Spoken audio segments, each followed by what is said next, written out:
Bienvenidos nuevamente a esta segunda parte. Continuamos entonces con nuestro tema de capital, inversión y ahorro.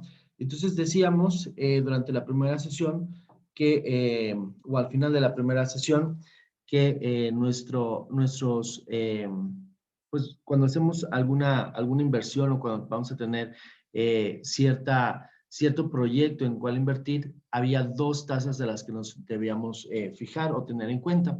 Una de ellas era la tasa de beneficio esperado, que es cuánto es lo que yo espero que mi inversión vaya a darme rendimientos si yo hago una inversión en capital, si hago una inversión en una maquinaria o en algún terreno, cuánto es lo que esto me va a generar como utilidades, ¿no? Una tasa de beneficio esperado. Y lo voy a comparar con la tasa nominal de un banco o la tasa nominal de una inversión en alguna institución financiera, y entonces yo sabré o podré evaluar qué es lo que me conviene más, si realizar mi proyecto o meter mi dinero en el banco, ¿no? Y entonces decíamos que había tres factores importantes que afectan la tasa de beneficio esperado, ¿no? Y entonces lo vamos a revisar ahora en esta segunda parte. Uno, es la fase del ciclo económico. Dos, es el progreso tecnológico. Y tres, son los impuestos que voy a tener durante este periodo de mi proyecto. ¿Okay? La fase del ciclo económico influye sobre la tasa de beneficio esperado porque las ventas fluctúan durante un ciclo económico. ¿Sí? Entonces, durante un ciclo económico que sabemos que es el de recesión y de expansión, mis ventas van a fluctuar. Sobre todo si yo tengo un producto que es estacional, y por estacional me refiero a que a lo mejor son bufandas o son suéteres, entonces yo espero la estación fuerte o la estación de invierno, ¿sí? Para tener mis ventas más altas, ¿no? Entonces, si los productos son estacionales, yo tengo que tomar en cuenta esta fase, pues, de la estacionalidad del clima. También lo puedo aterrizar con la fase del ciclo económico, esperando que mis ventas en algunos ciertos o en algunos meses del año sean mayores que en otros, ¿no? Entonces, eso es mi tasa, perdón, mi fluctuación por fase del ciclo económico. Durante una expansión, el aumento de las ventas ocasiona una tasa de beneficio mayor. Si yo analizo mi proyecto durante un periodo de expansión, ¿sí? Seguramente que mi proyecto me va a dar como resultado, a la hora que yo hago la proyección, unas ventas mayores, ¿sí? ¿Qué es lo que sucede? Tengo que estar al pendiente de que si lo hago durante una recesión, el, el, la tasa de beneficio esperado pues me va a dar un menor número. La disminución de ventas va a ocasionar una tasa de beneficio más baja. Si yo hago la evaluación de mi proyecto durante una expansión e inmediatamente se ve reflejada una recesión, entonces mi proyecto pues a lo mejor no me va a dar el rendimiento esperado, ¿no? ¿Qué es lo que sucedió a muchos negocios durante principios de pandemia? Por ahí del 2019, había muchos productos, perdón, muchos locales de comida, ¿no? Y veíamos muchos restaurantes que estaban abriendo, muchos restaurantes que les estaba yendo súper bien. Seguramente que hicieron un proyecto y a la hora que lo pues, proyectaron, vaya, claro que les daba una tasa de beneficio esperada mucho mayor, ¿no? Pero ¿qué es lo que sucedió? Pues llegó pandemia y a la mera hora, pues tuvimos una disminución en las ventas, incluso que muchos de los negocios tuvieron que cerrar, ¿no? Entonces, a lo mejor es una, es una pues es un evento que nadie previó a la hora de hacer las proyecciones de inversión, ¿sí? A medida que el progreso tecnológico, perdón, que progresa la tecnología, cambian las expectativas de los beneficios, ¿sí? Que ese es otro de los factores que debemos tomar en cuenta, el progreso tecnológico. Cuando una tecnología está disponible por primera vez, las empresas esperan entrar en un proceso de aprendizaje y por lo tanto obtener de la nueva tecnología una tasa de beneficio moderada, ¿no? Entra una nueva máquina que no sabes cómo utilizarla, pero dices, bueno, supongo que me va a ayudar pues sí, a economizar en ciertos aspectos. Entonces compras la máquina y esperas pues que con la tecnología tú vayas a ser mucho más eficiente. Sin embargo, también como es nueva la tecnología, pues no sabes cómo utilizarla y tienes que empezar a capacitar a tus empleados, empezar a capacitarte a ti y saber cómo va a funcionar, ¿no? Entonces seguramente que vas a decir, bueno, durante los primeros 3 meses mi ingreso o mi tasa de rendimiento va a ser menor. Sin embargo, una vez que yo ya aprenda a utilizar la máquina, pues entonces mi tasa de rendimiento o mi tasa de beneficio esperado se va a ver mucho mayor. ¿Por qué? Porque yo ya seré un experto en la tecnología nueva que estoy utilizando y podré sacarle mucho mayor beneficio, ¿no? Bien. Eh, Dice acá, conforme la empresa adquiere la experiencia, se espera que los costos bajen y la tasa de beneficio aumente. Una vez que yo ya sé utilizar mi máquina, una vez que yo ya sé utilizar la tecnología nueva que estoy adquiriendo, seguramente seré mucho más rentable que cuando no sabía cómo utilizar la máquina. ¿Sí? La tasa de beneficio que recibe una empresa después de impuestos, pues será los cambios en las tasas impositivas que influyen sobre nuestra tasa de beneficio esperada, ¿no? ¿Cuánto es los costos de impuestos que yo voy a tener que estar asumiendo cuando hago un proyecto, ¿no? En algunos casos, eh, algunas empresas reciben apoyos económicos, ¿no? Vamos a decir que tú eres una empresa que te vas a dedicar a la manufactura de zapatos, ¿no? Zapatos de piel, y tal vez puedas recibir algún beneficio económico por parte del gobierno, ¿no? ¿Qué es esto? A lo mejor el gobierno te dice durante los primeros 2 años vas a pagar el mínimo de impuestos, vamos a decir un 1% de impuestos. Sin embargo, a partir del año 3 tú ya vas a pagar el 10%, ¿no? Entonces, tu tasa de beneficio esperada se va a ver afectada en el año 3, ¿sí? Durante los primeros 2 años, tú puedes decir, bueno, mi tasa de beneficio esperado va a ser del 20%. Sin embargo, a partir del año 3, como me van a aumentar los impuestos, yo tengo que netear, ¿no? Tengo que hacer cuánto es lo que me van a quitar de impuestos a partir del año 3 y a eso rebajárselo a mi tasa de beneficio esperado, ¿no? A partir del año 3, seguramente que como yo tendré que pagar impuestos, pues mis ganancias serán mucho menores que durante los primeros 2 años. En caso de las empresas multinacionales, la decisión de dónde invertir a menudo depende de los efectos de los impuestos sobre los beneficios, ¿sí? Cuando nosotros vemos que alguna compañía se va a establecer en algún país o en alguna región incluso de México, muchas de las veces lo hacen por medio de evaluación de cuánto es lo que tendrán que pagar de impuestos, ¿no? Eh, si nosotros nos vamos a posicionar a lo mejor en Venezuela, donde sabemos que algunas de las empresas son expropiadas, pues nosotros evaluaremos eso para determinar si queremos o no queremos establecernos en Venezuela. O si nosotros somos, voy a inventar, ¿no? BMW que quiere establecerse en un país donde los costos sean mucho más baratos, pues veo el riesgo que voy a tener en cada uno de los países de Latinoamérica, que son más económicos, y determino a lo mejor que lo voy a hacer en México, ¿no? Eh, Voy a determinar cuánto es lo que tengo que sacar de impuestos y ya determinaré si me quiero establecer a lo mejor en la región del Bajío, que seguramente será mucho más barata que la región del centro, ¿no? O del norte del país, ¿no? Entonces, pues, los impuestos también influyen a la hora que nosotros vamos a hacer alguna inversión, ¿no? En alguna inversión en nuestro negocio. La tasa de interés real. Manteniendo otras cosas constantes, no sé si recuerdan esta frase que la vimos al principio del cuatrimestre, ceteris paribus, manteniendo otras cosas constantes, cuanto menor es la tasa de interés real, mayor es el monto de la inversión. ¿Okay?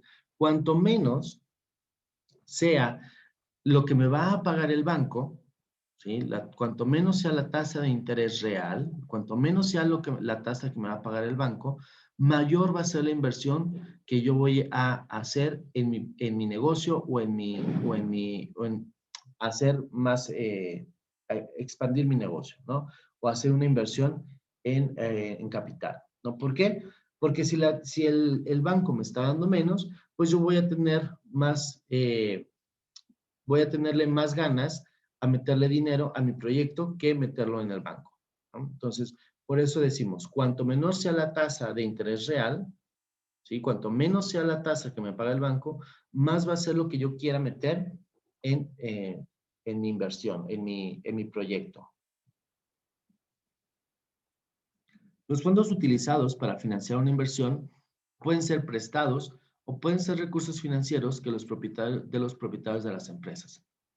¿Qué es esto? Bueno, pues para obtener la financiación de este proyecto, voy a tener dos opciones: pedirlos prestados o pedirlos a los accionistas de la empresa, ¿no? De los recursos que los primeros propietarios de la empresa tienen. Sin embargo, independientemente de dónde vengan los fondos, el costo de oportunidad de estos es la tasa de interés real. ¿Qué es esto? Que si yo obtengo los fondos de los propietarios de la empresa, pues ellos estarán renunciando a meter ese dinero en el banco por meterlo a la empresa, ¿no? O si tú pides prestado al banco, pues el costo o lo que renuncias es a que ese dinero lo puedas haber invertido mejor en un banco, en una institución que te pueda generar algún beneficio. ¿Eh? La tasa de interés real que se paga por los fondos recibidos en préstamos es un costo obvio, pero la tasa de interés real también es el costo de usar ingresos retenidos, porque esos fondos podrían prestarse a otras empresas. ¿Y qué es esto? Bueno, pues que el costo por obtener el dinero prestado es el mismo costo que si yo, en lugar de pedir prestado de mis propias ganancias, yo saco para hacer mi negocio, saco para hacer mi proyecto. ¿Sí? El ingreso desaprovechado de la tasa de interés real es el costo de oportunidad de usar ingresos retenidos para financiar un proyecto de inversión propia. ¿Sí? Eh, igual, ¿no? Pero visto del otro modo, manteniendo las cosas constantes, si la tasa de interés real sube, la inversión va a disminuir. ¿Sí? Si la tasa de interés que me paga el banco aumenta, pues a lo mejor se me hace mucho más atractivo meterlo al banco que echar a andar mi proyecto de inversión. ¿Okay? Veíamos que era todo lo contrario, cuando la tasa de interés que me paga el banco baja, pues entonces yo tengo más ganas de meterle ese dinero a mi proyecto. A la relación entre inversión y tasa de interés le vamos a llamar demanda de inversión, ¿sí? Que es una relación opuesta, ¿no? Mientras más sea la tasa de interés real, yo tengo menos ganas de meterle ese dinero a mi negocio, pero entre menos sea la tasa de interés que me paga el banco, la tasa de interés real, entre menos sea, más voy a querer yo meterle dinero a mi proyecto, ¿ok? Y a eso le vamos a llamar demanda de inversión. ¿Y por qué? Porque en dónde va a estar o dónde nos va a demandar más el dinero, o a dónde vamos a mandar el dinero de la inversión. Ahora vamos a ver la parte del ahorro, ¿sí? Recuerden que este tema se llama capital, inversión y ahorro. Ya vimos la parte de capital, que es todo aquello que llamamos capital. Decíamos que capital es todo aquello con lo que yo cuento para hacer crecer mi negocio o hacer crecer el Producto Interno Bruto de una nación, ¿no? Que podría ser, mi capital va desde las escuelas, en caso de que sea una nación, las escuelas, las carreteras, los hospitales, las presas, la infraestructura que tenemos en el país, o de una empresa, pues puede ser todas las inversiones que tienes hechas en maquinaria, en terrenos, en edificios, en inventarios, etcétera, ¿no? Veíamos la parte de inversión, que es esto de la tasa de interés real y la tasa de beneficio esperado, los factores que afectan la tasa de beneficio esperado, y ahora vamos a ver la parte de ahorro, las decisiones de ahorro. La inversión privada se financia con el ahorro interno y con préstamos del resto del mundo, ¿ok? ¿Qué es esto? Pues que una inversión privada, ¿sí? De capital privado, pues lo vamos a financiar con el ahorro que nosotros mismos hemos hecho y con préstamos que le vamos a pedir ya sea al banco o a cualquier persona del resto del mundo. El ahorro interno, entonces, es la suma del ahorro privado y el ahorro del gobierno, ¿sí? Que es prácticamente todo el tipo de ahorro que se hace dentro de un país, tanto del gobierno como de personas como tú y como yo, ¿no? Las familias deben decidir cómo asignar sus ingresos disponibles entre el ahorro y el consumo.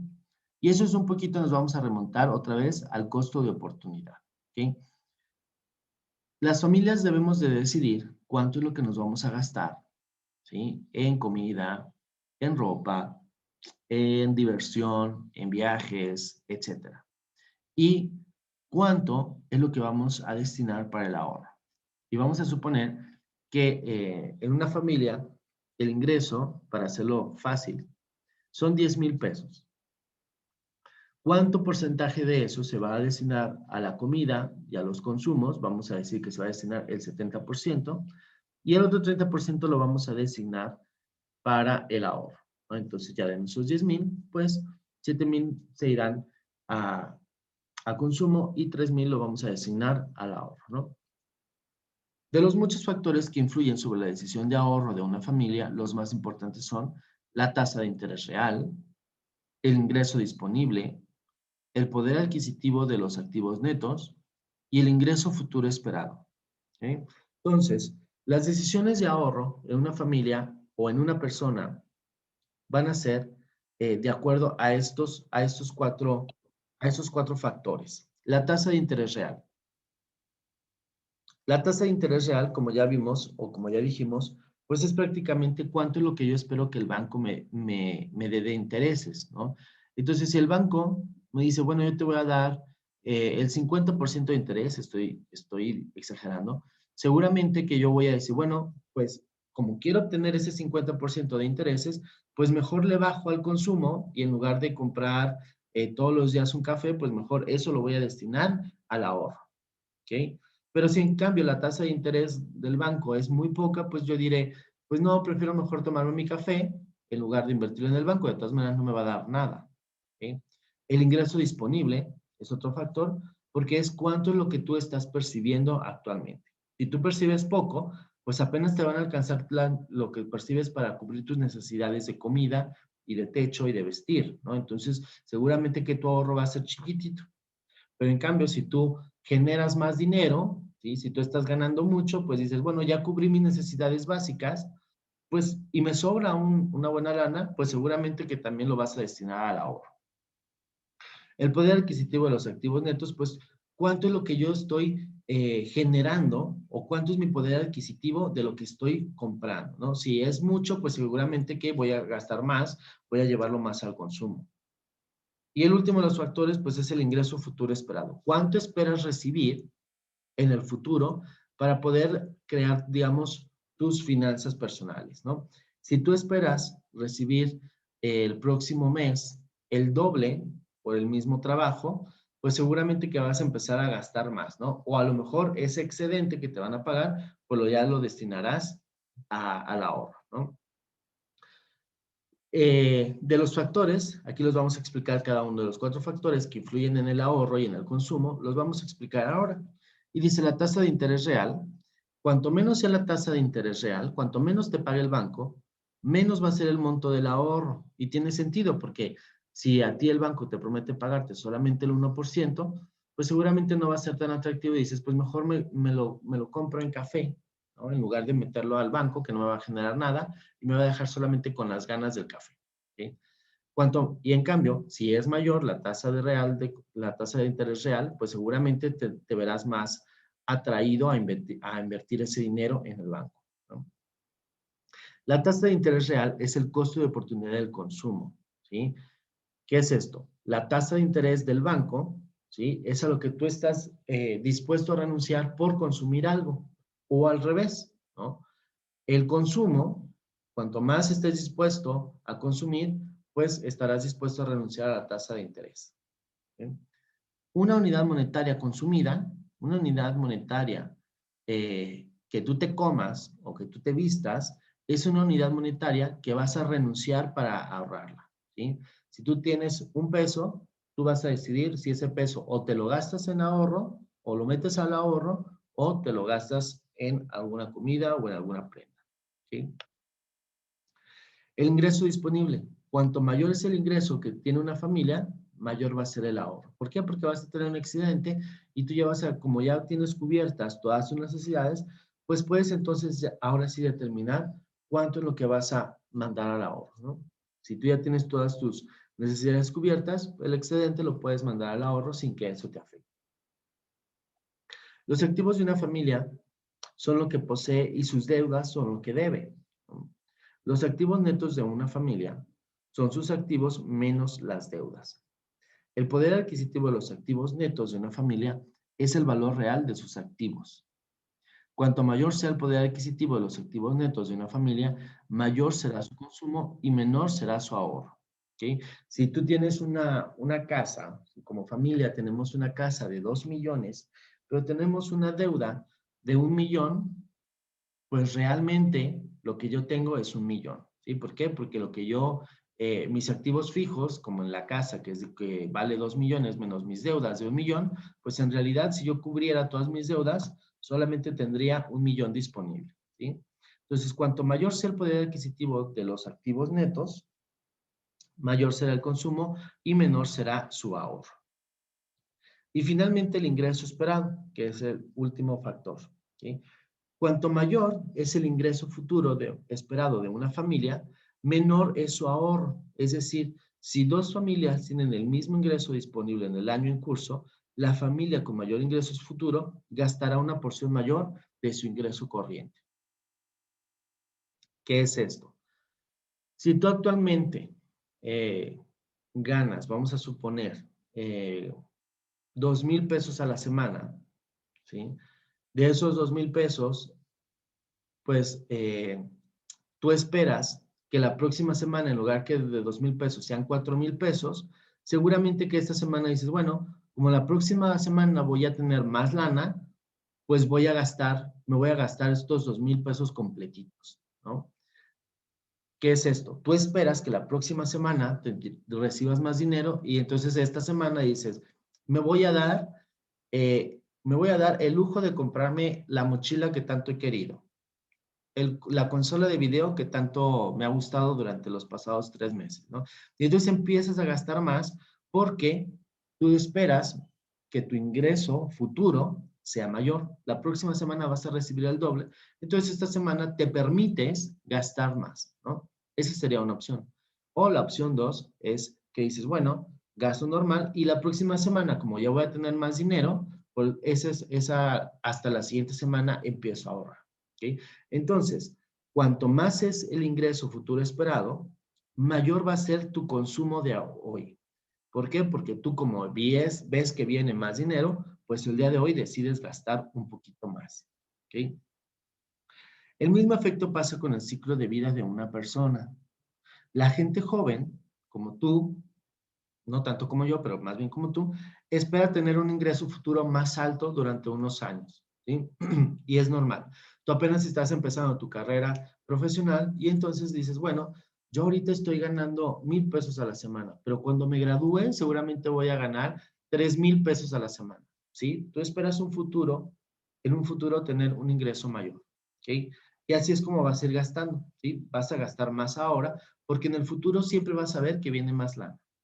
Sin embargo, para una persona mayor, pues cuanto más se acerca a sus años de jubilación, pues dice, bueno, yo a lo mejor el próximo año ya me quedo sin chamba, o a lo mejor el próximo año ya me jubilo y yo ya mi ingreso futuro lo veo menor. Entonces, ¿qué es lo que voy a hacer?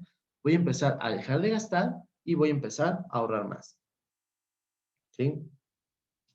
Debido a este patrón de ingreso, a lo largo de la vida, la gente joven ahorra muy poco o una pequeña parte. La gente de edad intermedia ahorra mucho más, ¿sí? Y por lo general, la gente retirada gasta muy poco o gradualmente sus ahorros acumulados, ¿sí? Entonces, tengamos esto en mente. A lo largo de la vida, la gente joven, como tú, va a gastar más y va a ahorrar poco. La gente de edad intermedia, a lo mejor como yo, vamos a intentar ahorrar más. ¿Por qué? Porque nosotros ya vemos que en algunos años a lo mejor me quedo sin chamba y entonces tengo que ahorrar por si me quedo sin chamba, ¿sí? Y la gente que ya está retirada, como nuestros abuelos, que ya trabajaron y ya no están generando dinero, pues lo que ahorraron lo gastan de a muy poco, ¿ok? Eso es digamos que a lo largo de la vida, como nuestros ingresos futuros cambia, ¿no? O nuestra percepción del gasto y del ahorro va a cambiar. Ahorita, cuando estamos chavos, pues gastamos todo lo que nos llega y ahorramos muy poco. Cuando estamos en una edad intermedia decimos, ¿sabes qué? Creo que ya tengo que empezar a ahorrar. Y empezamos a gastar la mitad y ahorramos la mitad, por así decirlo. Y cuando estamos ya muy mayores, ya retirados, pues gastamos lo muy poco que hubiéramos ahorrado en nuestra edad intermedia. ¿Ok? Bien. Hasta aquí dudas sobre nuestro tema de capital, ahorro e inversión.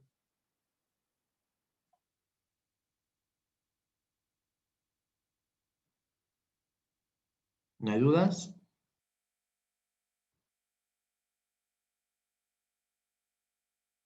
¿Todo quedó muy claro?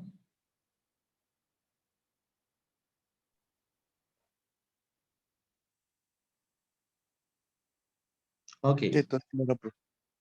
bien. Nos quedan todavía un par de minutos. Vamos a ver si podemos hacer un ejercicio. Déjeme ver si lo tengo. Si no, corrimos con suerte. Vamos a ver ahora unos ejercicios de ahorro, perdón, de inversión. Ok, tenemos aquí unos.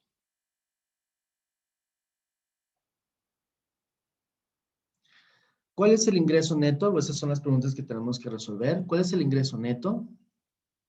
¿Conviene a la empresa invertir en esta nueva línea?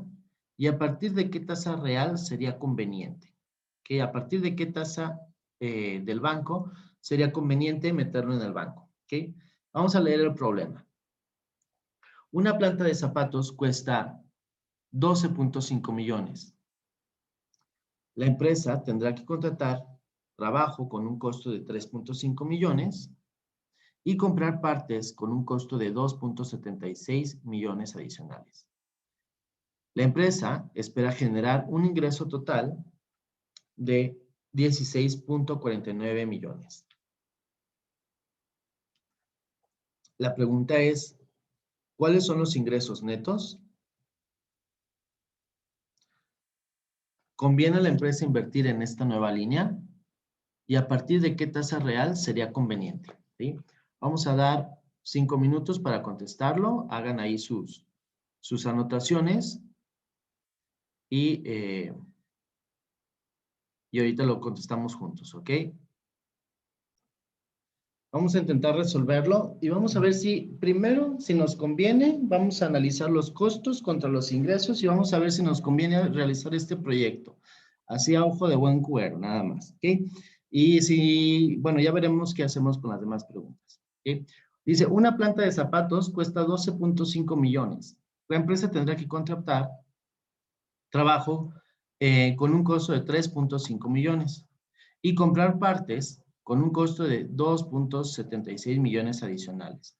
La empresa espera generar un ingreso de 16.49 millones. Bien, entonces vamos a ponerlo de esta manera. La planta nos va a costar 12.5, los trabajadores nos van a costar 3.6, la materia prima nos va a costar 2.7, ¿sí? Y los ingresos van a ser de 16.49 millones. Ok. ¿Qué es lo primero que tenemos que hacer? A ver, que alguien nos diga qué es lo primero que tenemos que hacer.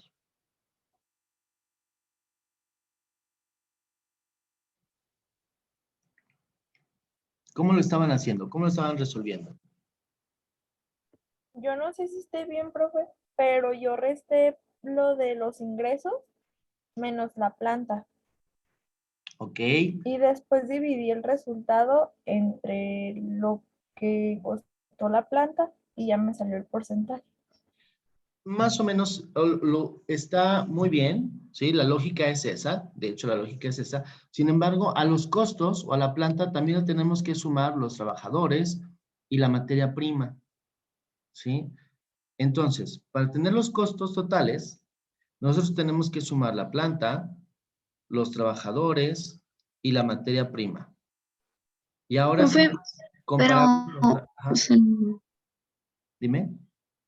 según yo, en la inversión se le resta el costo. Sería las ventas menos la planta, menos los trabajadores y la materia prima, ¿o no? Correcto, ¿sí?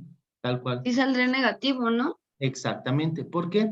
Porque todos nuestros costos sumados son 12.5 más 3.6 más 2.7, me van a dar que el costo total de tener una planta nueva de zapatos es de 18.86 millones. ¿Okay? Que son la suma de todos los costos. Si yo lo comparo con mi tasa, con mi beneficio esperado o con mis ventas futuras esperadas de 16.49 millones, pues digo, no, definitivamente que no me conviene. ¿Por qué? Porque estaría yo invirtiendo o perdiendo 2.37 millones, ¿sí? Mi tasa real es del menos 7%, ¿no? Entonces, la última línea ni siquiera la pelé. Entonces, yo de entrada ya veo que todos mis costos son mayores a mis ingresos y pues definitivamente que así no me conviene sacar el proyecto. ¿Ok? Bien. Vamos a quedarnos solamente con eso.